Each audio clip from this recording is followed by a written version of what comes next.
Hello everyone. In last video we have discussed about the connective tissues. Connective tissues में भी हम पढ़ रहे थे loose connective tissues. Loose connective tissues किसे बोला गया था? ऐसे कनेक्टिव टिश्यू जिनमें जो फिब्रोब्लास्ट सेल्स ने जो फाइबर्स बनाए हैं ना, वो एक दूसरे के साथ एक प्रॉपरली कॉम्पैक्टली अरेंज नहीं है बल्कि एक दूसरे से फ्री हैं. लूज कनेक्टिव टिश्यूज़ दो टाइप के थे, एक था एरियोलर कनेक्टिव टिश्यू और एक था adipose. Areolar connective tissues normally skin और मसल्स के बीच में प्रेजेंट होते हैं या बीनीथ द स्किन प्रेजेंट होते हैं, और एडिपोज टिश्यूज़ जो होते हैं वो फैट को स्टोर करने का काम करते हैं और वो भी हमारी स्किन के नीचे प्रेजेंट होते हैं. Okay, so the dense connective tissue.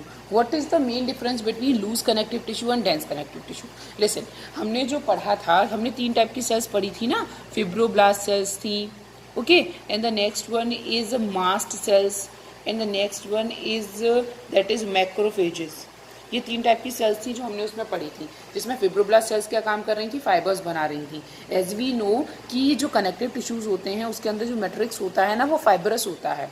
ठीक, तो जो फाइबर्स बनते हैं वो कौन सी सेल से बनते हैं? फाइब्रोब्लास्ट सेल से बनते हैं. तीन टाइप के फाइबर्स होते हैं, कोलेजन फाइबर्स, और एक होते हैं आपके this is white collagen fibres, and second one is yellow elastic fibres, and next one is reticular fibres. Okay, so वो कौन बनाता है? फिब्रोब्लास्ट बनाते हैं. मीन्स लूज कनेक्टिव टिश्यू में जो फिब्रोब्लास्ट ने जो फाइबर्स बनाए थे ना, ये आपस में कॉम्पैक्टली अरेंज नहीं थे बल्कि दूर दूर अरेंज थे, और इनके अंदर जो मैट्रिक्स जो था वो कंपेरेटिवली ज़्यादा था. But when we will talk about the dense connective tissue, तो dense connective tissues की स्पेशलिटी क्या है कि dense connective tissue में जो फिब्रोब्लास्ट सेल्स और कोलेजन फाइबर्स और येलो इलास्टिक फाइबर्स बना रही हैं ना, ये एक दूसरे के साथ कैसे अरेंज होंगे? कॉम्पैक्टली अरेंज्ड होंगे, एक प्रॉपर ऑर्डर में अरेंज होंगे. ठीक है, रो वाइज अरेंज होंगे. तो क्योंकि रो वाइज अरेंज है, एक ऑर्डर में अरेंज है, कॉम्पैक्टली अरेंज है, that is why this one is called as dense connective tissues.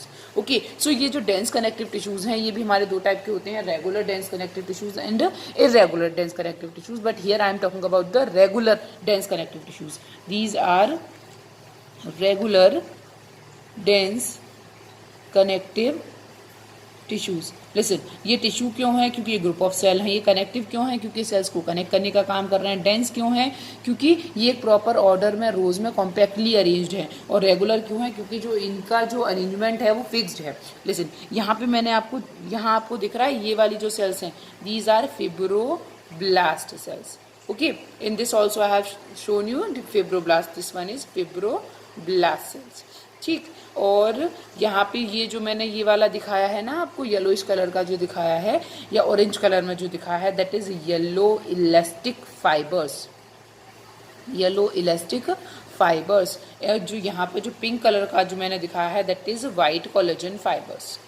White collagen fibres. Okay, so जो अपने रेगुलर डेंस हैं उनको दो पार्ट में डिवाइड किया गया, दो टाइप्स के हैं. First one is called as a ligament and second one is called as tendons. What is the difference in between these? As you can see, these are fibroblast cells, these are yellow elastic fibers, these are white collagen fibers. अगर आप diagram को ध्यान से देखोगे तो आपको इसमें yellow elastic fibre ज़्यादा है. मीन्स ये जो लिगामेंट्स हैं, पहली बात इनका फंक्शन क्या होता है? It will connect bone to bone. ये बोन को बोन से कनेक्ट करते हैं. Here I have shown you the diagram. This one is bone, okay, and this one is muscle. तो आप देख रहे हैं कि ये जो बोन है, एक बोन दूसरे बोन से जो है ये कनेक्टेड है. ठीक है, तो ये किसके थ्रू कनेक्टेड है? लिगामेंट्स के थ्रू कनेक्टेड है.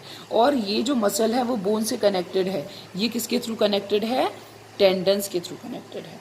ठीक, तो मीन्स जो बोन को बोन से कनेक्ट करते हैं that are called ligaments. Ligaments क्या है? बोन को बोन से कनेक्ट करते हैं. इसको एक ट्रुथ के थ्रू भी लर्न कर सकते हैं, एल फॉर लव. और लव किसको किससे है? B to B. बोन को बोन से लव है. मीन्स जो लिगामेंट है that will connect bone to bone, जिससे आप कंफ्यूज नहीं होंगे. और टेंडन्स जो होते हैं वो किसको किससे कनेक्ट करते हैं? बोन्स को मसल से कनेक्ट करते हैं. बोन्स को मसल से कनेक्ट करते हैं. अब उनकी कुछ स्पेशलिटी भी होती हैं. What are the specialities? Listen, as you can see इनके अंदर क्या है, दोनों के अंदर ही फिब्रोब्लास्ट सेल ने जो फाइबर्स बनाए हैं वो एक दूसरे के साथ कॉम्पैक्टली अरेंज्ड हैं. But in the case of ligaments आप देख रहे हो येलो इलास्टिक फाइबर्स ज़्यादा हैं. तो येलो इलास्टिक फाइबर्स क्या काम करते हैं? इलास्टिसिटी प्रोवाइड करते हैं.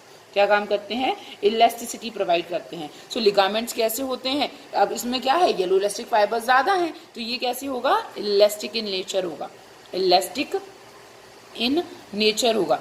अब सीधी बात है कि मेरी दो बोन्स हैं, ठीक है, एक बोन मेरी ये है और एक बोन ये मेरे बीच में ये है। अगर ये जो अंदर इनको जो दोनों को कनेक्ट करने वाला है, अगर ये इलास्टिक नहीं होगा तो क्या होगा, ये टूट नहीं जाएगा, क्योंकि बोन्स तो लगातार मूव करती रहती हैं। तो ये इलास्टिक होना बहुत ज़रूरी है, और ये इलास्टिक किसकी वजह से होता है, due to the presence of yellow elastic fibres. Means what are ligaments? Ligaments are dense connective tissue. dense में भी regular dense connective tissue है। ligament bone को bone से connect करते हैं, elastic in nature होते हैं। why these are elastic? due to the presence of yellow elastic fibers. इनकी एक स्पेशलिटी क्या है कि ये हैज़ ग्रेट स्ट्रेंथ, इनमें स्ट्रेंथ तो है। स्ट्रेंथ कौन प्रोवाइड करता है, कोलेजन फाइबर्स जो होते हैं वो क्या प्रोवाइड करते हैं, स्ट्रेंथ प्रोवाइड करते हैं। तो इनके अंदर इलास्टिक इन नेचर होते हैं, ग्रेट इनके अंदर क्या होती है, स्ट्रेंथ भी ज़्यादा होती है, लेकिन बट लेस मैट्रिक्स, लेकिन जो इनके अंदर मैट्रिक्स है ना वो कैसा होता है, कम होता है। मैट्रिक्स वही फाइब्रस मैट्रिक्स जो है अपनी जो फाइबर्स हैं, दीज आर कंपेरेटिवली लेस। और जो टेंडन्स होते हैं ये क्या होते हैं, हम कह सकते हैं इनइलास्टिक हैं। इनइलास्टिक का मतलब है, पहली बात ये क्या काम कर रहे हैं, it will connect bone to muscles. अगर बोन और मसल्स के बीच में, जैसे बोन जो है मसल से कनेक्टेड है, कौन सी आपको पता है, such muscles that are connected to bones are called as skeletal muscles. ये हम पढ़ चुके हैं मसल्स वाले टॉपिक में। तो स्केलेटल मसल्स हैं, अब उन दोनों का जो अक्यूमुलेशन है या जो कहना चाहिए बॉन्ड है वो स्ट्रांग होना चाहिए, क्योंकि जब हमारे बोन को मूवमेंट करना है तो किसके थ्रू करेगी, जो बोन है वो मसल्स की हेल्प से करेगी। अगर इन दोनों के बीच में जो बॉन्ड है वो इलास्टिक हो जाएगा तो मसल कहीं भागेगी और बोन कहीं भागेगी। इसीलिए कैसे होते हैं, नॉर्मली इनइलास्टिक होते हैं। वाई दीज आर अनइलास्टिक और inelastic, due to absence, we can say absence और लेस येलो इलास्टिक फाइबर्स। इनमें क्या होता है, येलो इलास्टिक फाइबर्स जो होते हैं या तो प्रेजेंट नहीं होते हैं, और होते भी हैं तो काफ़ी लेस अमाउंट में होते हैं। तो ये जो होते हैं वो क्या हो जाते होते हैं कि येलो इलास्टिक फाइबर्स लेस होने की वजह से इन इलास्टिक इन नेचर होते हैं। उसके बाद एक स्पेशल क्या है इनका, कि ये क्या काम करते हैं, इनमें स्ट्रेंथ जो होती है वो मैक्सिमम स्ट्रेंथ होती है। मैक्सिमम स्ट्रेंथ क्यों होगी, क्योंकि इनके अंदर कोलेजन फाइबर्स तो हैं, collagen fibres will provide strength and yellow elastic fibres will provide elasticity. तो क्योंकि इनके अंदर येलो इलास्टिक फाइबर्स नहीं है, दैट इज वाई इनके अंदर इलास्टिसिटी तो कम है, लेकिन क्योंकि इनके अंदर कोलेजन फाइबर्स हैं, दैट इज वाई इनके अंदर क्या है, स्ट्रेंथ जो होती है वो काफ़ी ज़्यादा होती है। और इनके अंदर क्या होता है, बट हम कह सकते हैं इनके अंदर जो लिमिटेड फ्लेक्सिबिलिटी होती है, लिमिटेड फ्लेक्सिबिलिटी। वाई, क्योंकि वही येलो इलास्टिक फाइबर्स नहीं होते, और मैट्रिक्स जो होता है वो कंपैरेटिवली क्या होता है, ज़्यादा होता है। So this is all about the dense connective tissues.